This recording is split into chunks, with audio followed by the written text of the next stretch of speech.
The New York Knicks are NBA champions, defeating the Spurs in 5 games. The Spurs just never found a consistent answer for Jalen Brunson, and that was noticeable in Game 5 where Brunson made tough shot after tough shot, pushed the pace of the offense, and kept the offense moving with the attention he drew.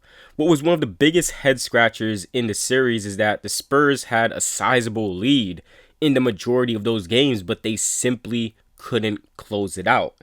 That was the biggest thing from the Spurs. There were a ton of chess matches and back and forth, trying to figure out how to get Wemby in the best possible position to score. Karl-Anthony Towns navigating foul trouble.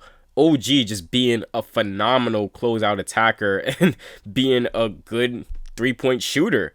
Dylan Harper showcasing his juice as an on-ball creator. And well, we saw some massive late game blunders. No matter what you say about the Spurs, a lot of their problems came down to the fact that they are a very young team with a ton of talent, but a lack of execution down the stretch. A ton of stagnant offense when the Knicks defense tightened up, a lack of variety of the sets the Spurs got into, 3 of the Spurs' main ball handlers being streaky shooters, and the Wemby isolation plays just not working. The talent was enough to push them past the defending champions and get to the finals, but now it's just retooling and building on skills of their current roster to strengthen them. I was encouraged a ton by the Spurs' defensive execution, and I think that is the biggest thing that they can carry into next season. The Spurs' first problem comes down to, as I mentioned, closing games and late game execution.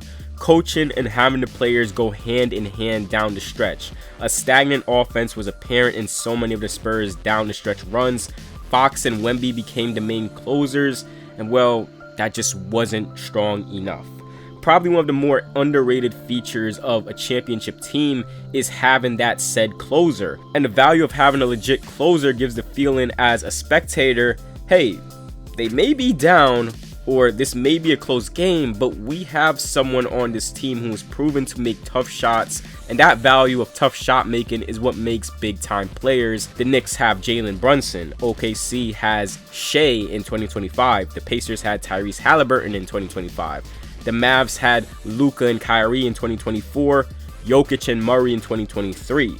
Closers are the guys who are going to make the tough shots and right plays when needed, so even if they are down, you still feel they can make a run with those guys. The Spurs simply need to find that guy with their core.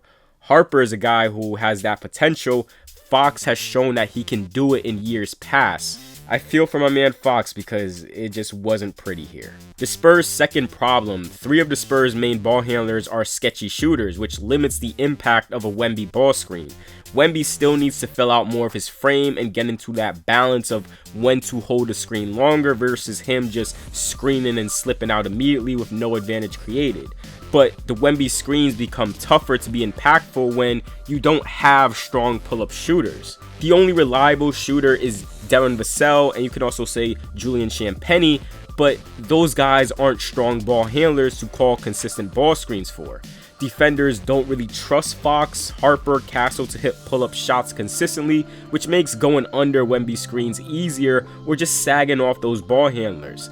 The big pull-up threat out of all those guys should have been Fox, but that shot was pretty inconsistent for him, and as the Knicks started to tighten the paint, these were the only shots really available for the Spurs that they couldn't knock down. Fox's touch, I noted in previous videos, lacked a ton in these playoffs, and it's really started to become bad after that injury. He is still the Spurs' best table setter, and that's a vital skill of his. Castle's pacing and navigating when to take a pull-up jumper versus getting to the rim was something I feel he really needs to work on. So many times where I've seen Castle come off a ball screen, and I'm just like, dude, you have the space to get to that shot, but he ends up just barreling himself to the rim. His mid-range shooting efficiency fell off of a cliff this postseason, shooting 34% there according to Cleaning the Glass. He shot 41% in the regular season, which was an improvement, so it's just him having to build on the efficiency and shot recognition. Harper is still building his game, and I feel he has the best potential as a pull-up mid-range threat, but still a work in progress as a three-point shooter. The Spurs' problem, number 3, comes down to the Wemby isolations, were some of the worst looking possessions in the finals. The strength of Cat Mitchell Robinson was enough to just wall off angles for Wemby to get inside and be a threat. Wemby still needs to grow as a shooter, mostly off of pick and pops.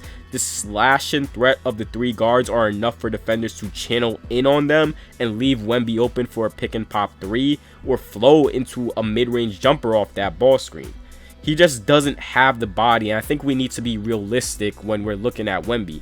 He doesn't have the body to really take advantage of bigger players, and I feel we won't see that strength develop in just one off season.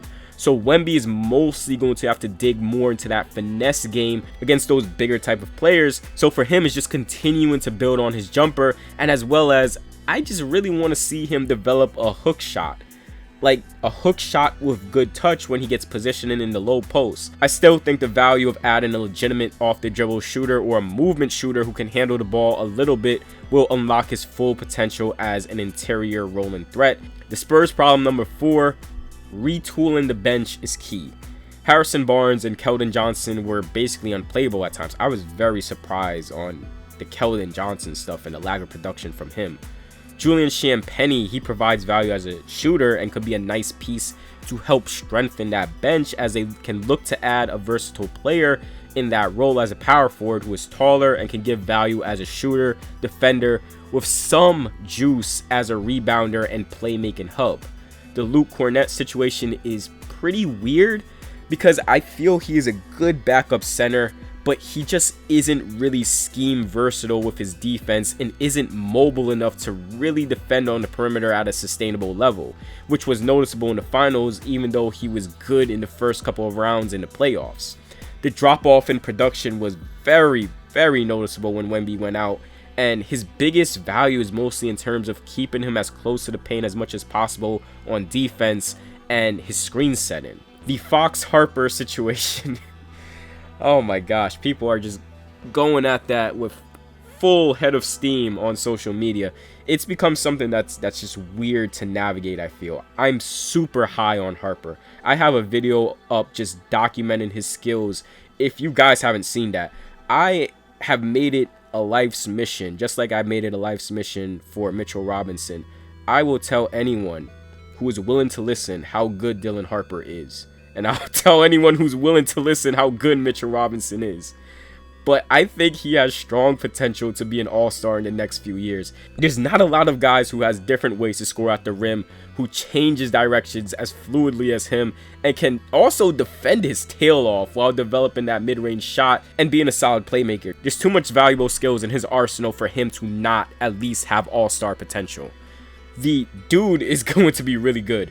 And Fox, I think right now, in terms of process, he just has better access to that pull-up that I was talking about that complements Wemby. And I know it's probably crazy to say, I don't fully blame Mitch Johnson for leaning on De'Aaron Fox a little bit. I 100% believe that pull-up jumper that Fox has been able to get to was easier for him to get to compared to a Casso and Harper. The touch wasn't there. Man, the touch wasn't there on those jumpers, and he had some shots that I've seen in the past he makes with ease, and it just wasn't dropping at all for him. So it was just very concerning seeing how Fox has just kind of fell off, and I really feel like that injury really played a part in it. But I guess we'll see what happens if they move Fox and they put Harper in that full-time role. We'll see in due time. But that'll wrap it up for this video. Congrats to the Knicks for bringing home the NBA championship. I thought y'all was going to burn the city down. I'm kind of disappointed in that. But congrats also to the young Spurs for getting to the finals. Their rebuild has been insane. This is a team that really shouldn't have Dylan Harper, but they do. But let me know your thoughts about the Spurs, what they should do next in the offseason. What moves should they really prioritize? If you enjoyed this video, please do give it a like. It helps the channel out a lot. And subscribe to the channel for more NBA breakdowns like these. And as always, I will see you all in the next video.